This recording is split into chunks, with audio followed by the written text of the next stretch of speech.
ni roho. Hekima ni akili ya kutatua shida za watu. Hekima ni akili ya kuleta solution mwa problemi yenye ishashindikana. Hekima ni akili ya kutenga mabaya na mema. Inakusukuma utupe mabaya, upratike le bien, upratike mema mazuri. Nasema mwanamke mpumbavu anabomoa nyumba yake na mikono yake mwenyewe.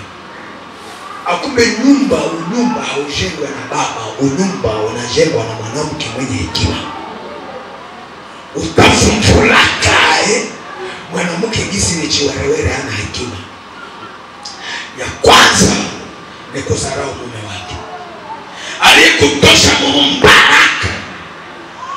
Unapata neema. Mubafie wote wakufilashe yenu. Wendo aliendaka chagua. Kisha unadharau sheria. Kuchichiruchi. Kompumbavu. Biblia inasema. Utavumulaka mwanamke ni mpumbavu.